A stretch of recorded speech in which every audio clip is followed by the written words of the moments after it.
Okay, I'm really excited because in this section, we're going to talk a little bit about outsourcing. So outsourcing your podcast in particular. And I have a podcast outsourcer with me, and I'm really excited to talk to him. He's the twin brother of my podcast network course's co-instructor, if I can get that all out, Matt Mawhinney. Welcome, Matt. Thanks for having me, Scott. It's a pleasure to meet you. Yeah, it's great to have you here with us. So, and also to share. So tell us a little bit about how you got into, first of all, what it is that you do. I think that's where we need to start. Sure. Well, there's a whole lot of things that I do. I guess in the simplest of terms, as my company name would say, PodAssist, is I help podcasters really save them time and energy so they can focus on getting their message out to the world, because that's what they do best. So I'm a big believer in outsourcing, or having somebody look after the behind the scene things, and so the small details, so you guys and hosts of shows can focus on really getting their message out. That could range from at the basic or bare sense. It could be something as simple as just me doing show notes for someone, even not getting into editing. If someone doesn't like writing out their show notes and listening to the show again, I could do something as simple as that. But the majority of my services revolve around the actual editing of audio and giving them back a clean MP3, and taking out, as you know, noise, distortions, and background things that happen during the course of a podcast. Things like lip smacks or the plosives, like the strong P's that kind of come through on audio, which could possibly, I guess, harm the quality of the interview and maybe turn the listeners off. It could really take out the pauses that kind of, or maybe some little bit of the audio that maybe doesn't quite fit. So you may hear a lot of podcast hosts and guests might say, editor, can you take this question out, or can we start over? And it's the editor's job or the company to kind of piece that together and make it sound seamless. I also do a lot of uploading to hosting services and putting show notes into web pages, creating promotional images for the host to share on their social media networks and the guests to share around. Do a little bit of booking as well, so it's not just editing, and do a little bit of social media, so, adding some quotes from the shows into some different Twitter feeds and things. So it's really, I guess it touches, if there's a way that we can help podcasters, that's what we want to do. Wow, that's really excellent. So you basically cover everything. So I'm doing my show, I'm thinking about it, and I really like that idea. Like, the podcaster's job is to get in front of the microphone, talk to their guest, have an interesting show for everybody, and focus on that. And when you've got to focus on getting the ums and the ahs out of the audio, or listening it again to do the show notes, or waiting for it to upload, or all these things that get in the way of the basic function of the podcaster. And you're telling me basically you look after all of that. Yeah, that's my goal. My mission is really to make it simple for podcasters and let them do what they do. It's not brain surgery, but there's a lot of little tasks that they really don't have to be doing, and they can get out there and do what they want to do with their podcast. Excellent. So how did you get into this? Well, a couple things are happening at the same time not too long ago. I guess over the course of the past year, I've had the chance to be exposed to podcasts where my brother's doing his daily podcast. So I've been a very interested observer, and I've kind of discovered this world of podcasting where I started finding podcasts that were related to some of my own personal interests and listening to them. And I thought, wow, what a great concept. As you know, this is just really neat. You can download these shows and you can listen to them on your time at the gym, or whenever you get a chance to. So I was interested in podcasting, and it just happened that I was talking to Mark one night and seeing him, edit a show and do some different things that he has to do to kind of upload it, and saw him using the program and thought, why are you doing that? Can I give you a hand? Can I help? And he said, well, this is what I have to do to get the daily show out. And I said, well, show me, I'll do this in the spare time for you. So he kind of started showing me the editing software, and I'm a bit more behind the scenes type guy. I really started looking at kind of nuts and bolts and how you edit a podcast. And I really enjoyed it. And I thought, hey, I'll do this for you. And right around that time, Mark actually had a few people asking if he could help them edit their shows. So I thought, I was in a corporate job in sales and marketing. There were some changes happening over the past year and a half through some different layoffs, some changes to structure. And it just all kind of happened at the right time where I thought, this is a great way for me to jump into the podcasting world. I'm very involved in personal development. I've always read, listened to podcasts, and I thought, what a great way to do personal development and get paid to do it. So here we are today, and I'm having a lot of fun, and getting to listen to a lot of great content on a daily basis is a good bonus while I'm technically working, I guess. Right.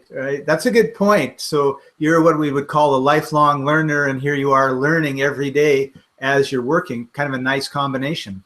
Yeah, and I'm jumping from, one day I may be doing work for a client that has a relationship type podcast, and I'm obviously doing Mark's show for coaches every day. So I'm getting to really kind of not only learn, well, I feel like I know these coaches because I'm listening to the interview and then connecting with them on social media. So it's great. I mean, I can't say enough about podcasting and what I do on a daily basis. There's no words can describe actually doing something that you enjoy every day.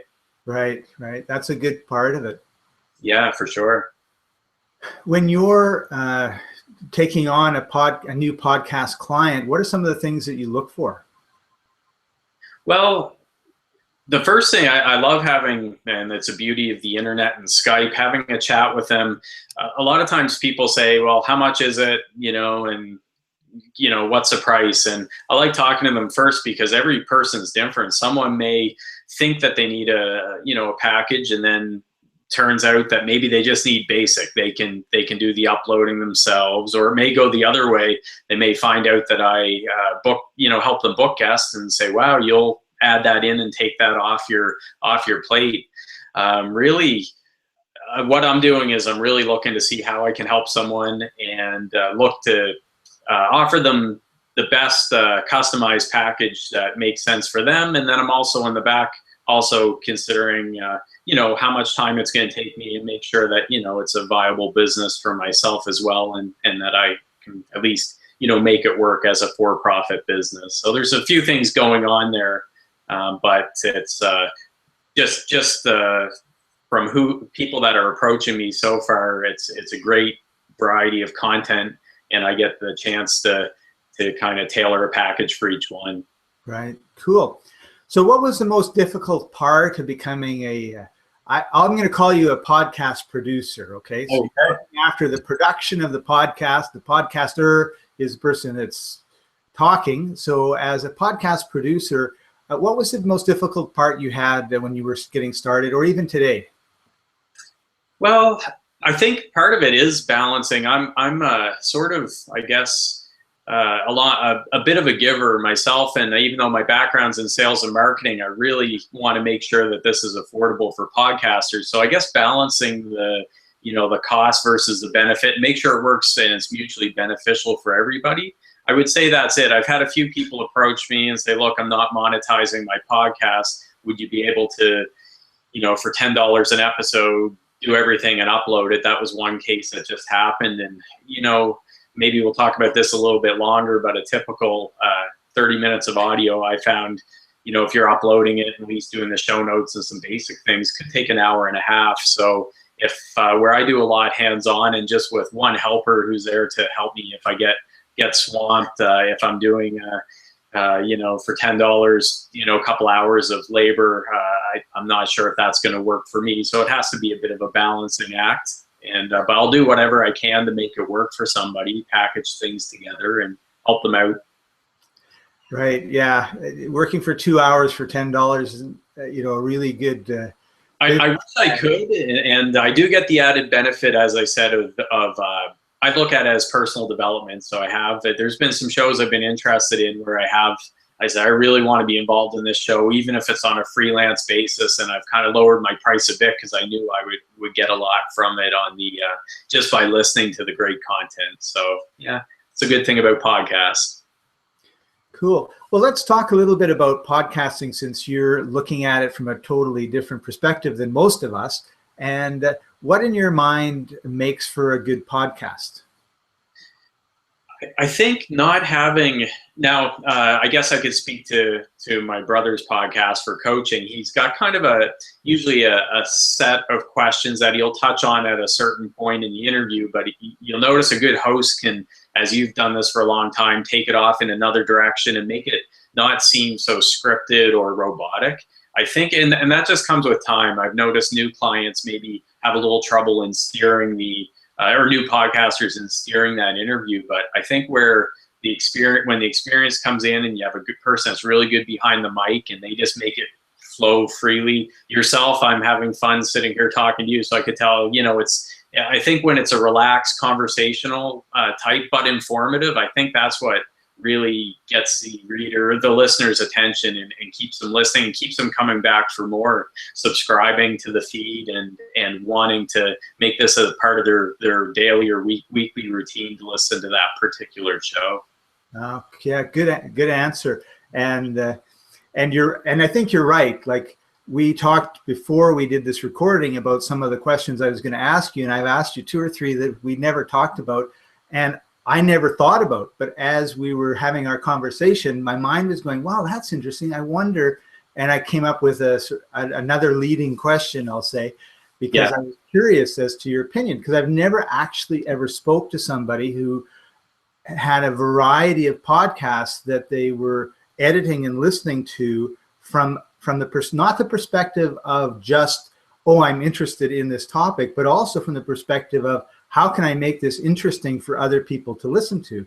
So I was really curious as to your thoughts on that. Well, I joke with my girlfriend. I do a weekly podcast, or the men's breakup coach, and I said, I hope this never happens. Should we go through a breakup, I guess I will have some content to listen to. But that's what I mean. It's just there's some confidence podcasts, some coaching, some relationship. It's just all over the place, which I love. And no 2 days are the same. So if you're working with a client and you're thinking, well, there's some things about these podcasts that this person has been doing, you'll actually spend some time coaching them to make it better. Yeah, particularly there's a couple of clients that just started and they asked for my feedback, and I guess I'm not a coach, but I'm listening to each episode and I can see the progression. So I try to give a bit of positive feedback to say, wow, between episode 1 and 12, there's a noticeable improvement in your interview style. And you could tell the early episodes maybe take a little longer to edit because there's a lot of fillers and the ums, the ahs, the pauses. Now, as I'm saying this, I don't even notice. Maybe I'm saying lots of ums, ahs, but you can really pick it out when you're listening and watching the editing software, as the little line going across the screen. And yeah, it's good that you can give that feedback to people. But I can notice a couple new hosts that I'm working with where they're starting to pick up the cues and go to the questions, and they're kind of leading their guests, which is nice to see, because a few months ago they had never done an interview, they'd never done a podcast, and they're worried if they're even going to be able to get a guest on their show. And now they're getting approached by all these people, and they're booked till the end of the year for guests. And yeah, it's a pretty cool experience. And for the host, I think kudos to the coaches, the podcasters that are putting themselves out there, but are really not only exposing themselves, but they're really putting a nice library of work for listeners to check in on. And every coach or podcaster, I think, has that basic want to help somebody and provide value. I totally agree, and I would say that you're a natural born coach, Matt. Yeah, well, that's what the poster says, but that's a show that really got me into this, and happy to be where I am right now and talking to you. Let's talk about some of your clients. Let's hear some raving fan reviews from some of the people that you've talked about. You've talked a bit about the breakup coach who in Dubai, I believe. I've met him. He's a very interesting fellow. Yes, Serge, yes. Serge, yeah. So tell us a little bit more about some of the other clients that you've got. We know your twin brother, Mark, but he doesn't count because he's your brother. He's always going to say nice things about you. Yeah, actually, I'm working on the natural born coaches. Usually takes up a couple hours of my day, and I'm happy to do that. Serge, his show, the men's breakup coach, is a big one. I'm really getting started. There's one that I have to give a big credit to, because it's just she's been going for a couple months out of California. Is Real Talk with Rachel Luna. If anyone has a chance to check that out, Rachel's done phenomenal with her podcast, weekly show. I think she's getting about, I want to say, probably 3,000 to 4,000 downloads a month for a new show. But there's somebody whose interview style, like, she doesn't have a script. She's just a natural host, the outgoing person. Confidence is her thing. So I can see where she's such a good coach and coaching people on how to be confident. And Real Talk's a terrific name, because she'll just give it to somebody straight, say, okay, what's the deal here? And I really enjoyed listening. That's one that jumps out. I mean, I don't have 100 clients. I have a small, group of clients that I work with. And I would say, Rachel Luna Real Talk is one that people would want to check out. And I've really enjoyed working with Rachel. And when she sends me MP3s, I jump on them pretty quick, because I know there's going to be good content in there. Awesome. All right. Well, Matt, sorry, I knew I was going to do that. Get the two of you mixed up, because you are. I'll answer to Mark, Matt, Luke, or John. Those are the names I'll answer to, and it's something I'm used to by now. So. So, Matt, if you had one thing you want to leave with someone who's either an experienced podcaster or a new podcaster, what would that be? Well, I would recommend jump in. You're not going to be perfect. Don't worry about, I guess don't worry too much about things. If you have good advice, good help, whether you're editing yourself, still reach out, look to see, what's involved with it, but jump right in. You're going to learn. Your first one, your second's going to be better than your first, and your third episode is going to be better than your second. And the other thing that I would mention that's very important, I think, and I've noticed it as we're recording this, we're the first day of September, is if it's a summer, I know summer gets busy, but if you have a weekly or daily podcast, I think it's really important. Try your best to keep up with it, keep it consistent. So I've seen some fall off the cliff, and a couple weeks turns into a month, turns into 2 months. And I know it's hard, but if you can even anticipate those summer months and try to pre-record in the spring, get that stuff to your editor, and get those the hosting sites will allow you to schedule early, get them set up for release so you're on automatic pilot. But that way you're not going to have people fall off, and you're not, you're going to keep your brand going, your message going, while you may be at the beach or on vacation. So. Yeah, that's great advice. I always advise everybody have at least one or two in the can that they just evergreen, and you can just throw it in when something happens in life and you're not going to be able to make your deadline. So that's great advice. Yeah. Matt, if somebody wanted to get a hold of you and talk to you more about maybe having you be the producer for their show or assist them with their show, what should they do? Sure. I'm pretty easy to find on all the social media networks. It's Matt, but I think the easiest to get me is by email, is Matt, M-A-T-T, at PodAssist.com, just the way it sounds. And my website's just www.podassist.com. There's a little pop-up box that leads to my online schedule. If there's a time that works for the person looking, feel free to put in a time, and we can set up a Skype chat. And another thing is, even if somebody's going the route of editing themselves, I've answered questions. Please don't hesitate to reach out, and I'll help where I can. And I want to see these shows be a success and see people get their podcast out to the world. Wonderful. Well, thank you very much, Matt. I really appreciate you sharing your expertise with everybody. And if you've got any questions at all about the production of your podcast, Matt's an expert at it, and make sure that you get a hold of him and ask him those questions, because I'm sure he'll be able to help you a lot. Yeah, thanks so much for extending the invite to be part of this, Scott. And I'm really glad that you and Mark are offering this out to the world. Thanks. All right, and that's it. That's it for this lecture. Thanks for joining us, everybody.